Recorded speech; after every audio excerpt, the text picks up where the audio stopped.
Саламатсыздарбы, урматтуу кесиптештер жана окуучулар. Гапыр Мадаменов, педагогика илимдеринин кандидаты, Кыргыз Республикасынын эмгек сиңирген мугалими.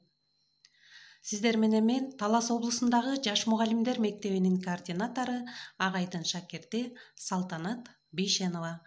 Бүгүн балдар биз силер менен акыл эмгегинин маданияты китебинен өтүлүүчү номер 11 сабагыбызды баштайбыз. Китеп текстин стили боюнча окуп түшүнүү деген тема боюнча маалымат аласыңар. Анда эмесе сабактын планы менен таанышып алалы. Биринчи, китептин стилин аныктоо, экинчи, көркөм стиль, үчүнчү, илимий стиль. Китепти окуп түшүнүүдө эмнелерге көңүл бурулат? Эң биринчи кезекте китепти окуп түшүнүү, китептин тексти менен жакшы иштөө үчүн биз окумакчы болгон китеп текстин стилин аныктап алышыбыз керек. Аларга кайсылар кирет? Көркөм стиль, илимий стиль, публистикалык стиль жана иш кагаздарынын стили болуп 4кө бөлүнөт. Булардын ар бириндеги тексттин түзүлүшү, формасы, мазмуну ар түрдүү болгондуктан аларды окуп түшүнүү, өздөштүрүүдө ар түрдүү метод менен болушу мүмкүн. Көркөм стиль. Көркөм стилге кайсылар кирет? Жомок, ыр, аңгеме, очерк, повесть, роман, мына булардын баардыгы көркөм стилге кирет.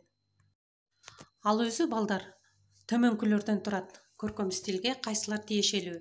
Биринчи, окуя, экинчи, көрүнүш, үчүнчү, каармандарды көркөм баяндоо, төртүнчү, сюжет, бешинчи, пейзаж, алтынчы, сүрөттөө, жетинчи, окуялардын башталышы, сегизинчи, өнүгүшү, тогузунчу, ошол окуялардын себеп натыйжасы, онунчу, кульминациясы, композициясы жана мааниси. Көркөм стилдеги текст менен иштегенде ушулардын ар бирин таап, маани берип өздөштүрсөк, жеткиликтүү жана түшүнүктүү болот. Сабактын 3 планына өтсөк, илимий стиль. Илимий стилдерге кайсылар кирет? Окуу китептери, монографиялар. Демек балдар, силер окуп жаткан окуу китептердин баардыгы илимий стилдерге кирет. Алгебра, химия, биология, физика, кыргыз тили жана башка китептердин баардыгы. Докладдардын тексттери дагы илимий стилдерге кирет. Себеби анда кандайдыр бир аныктамага, эрежелерге таянып жазылат. Ошондой эле энциклопедиялар жана башка илимий чыгармалар, эмгектер кирет илимий стилдерге. Ар бир илимий тексттен композициялык түзүлүштөрүн табуу керек. Биринчи, тема, текстке коюлган ат.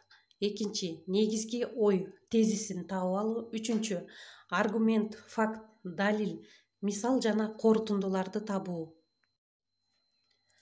Биз көркөм стиль жана илимий стиль менен иштегенде ар бирине тиешелүү болгон тил каражаттарын, алардын өзгөчөлүктөрүн билишибиз керек.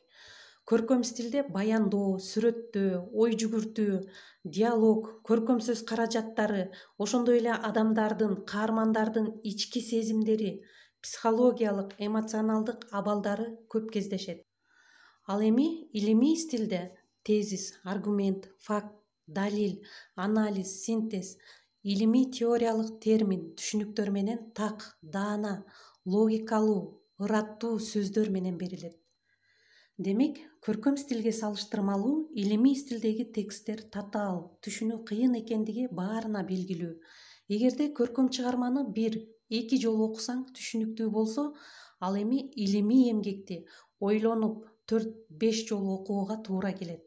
Айрым татаал болгон абзацтарды, эреже, аныктамалары болсо 5-10 жолу кайра окуп, шашпай, ойлонуп түшүнүү керек. Ушул жерде мен өзүмдүн дагы бир мисалымды айта кетейин, практикаман.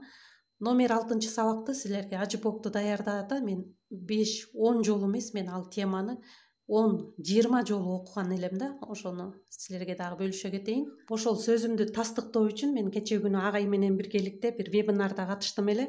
Ошол жерде дагы агай ушул менин окуган китептерим боюнча мисал кылып айта кетти да, анда ошого көңүл бурсаңыздар. Жөнүндө мына ушул китепти жазып чыгарып, мына бул жерде Салтанат катышып отурат. Салтанат деген жанагы Таластан болот. Бирок Кыргызстандын 7 областына айым өзүн өзү тарбиялоону жаштар студенттерге жайылтуу боюнча эң сонун эмгекти жасады да. мына жерде өзүн өзү тарбиялоонун багыттары бар. Бирок мына салтанатта бир жакшы сапат бар. Агай, сиздин китептериңизди, сөздөрүңүздү мен 9 жолу кайтадан окуймун.